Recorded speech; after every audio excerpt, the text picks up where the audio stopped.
வணக்கம் ஃப்ரெண்ட்ஸ், கீதா சிவலிங்கம். இன்னொரு தகவலில் இன்றைக்கி நம்ம எந்த பழத்தை பற்றி பார்க்க போகிறோம் அப்படின்னு பார்த்தீங்கன்னா, முலாம்பழம். முலாம்பழம் நம்ம ஊரில் அதிகமாக விளையுது. கிர்னி பழமும் முலாம்பழத்தினுடைய மற்றொரு வகையை சார்ந்தது தான். முலாம்பழத்தில் ஃபோலிக் ஆசிட் அதிகமாக இருக்குது. நார்ச்சத்து, மாவுச்சத்து ரெண்டும் அதிகமாக இருக்கிறதுனால வெயிட் லாஸ் பண்ணுறவங்க இந்த முலாம்பழத்தை அதிகமாக எடுத்துக்கலாம்.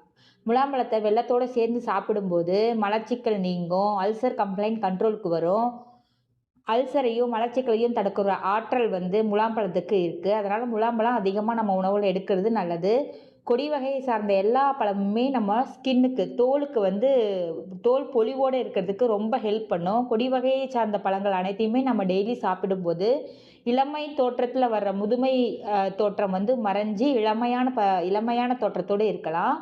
100 கிராம் முலாம்பழத்தில் பார்த்தீங்கன்னா, புரதம் 0.3 கிராம், கொழுப்பு 0.2 கிராம், நார்ச்சத்து 0.4 கிராம், மாவுச்சத்து 3.5 கிராம், ஆற்றல் கேலரிஸ் வெறும் 17 கேலரிஸ் இருக்கிறதுனால நல்லா வெயிட் லாஸ் பண்ணலாம். ஏன்னா கேலரிஸ் மேனேஜ்மெண்ட்டில் தான் வெயிட் லாஸ் பண்ண முடியும். நல்ல கே 17 கேலரிஸ் இருக்கிறதுனால நல்லா வெயிட் லாஸ் பண்ணலாம். புரோட்டீன் பார்த்தீங்கன்னா 169 மைக்ரோகிராம் இருக்குது.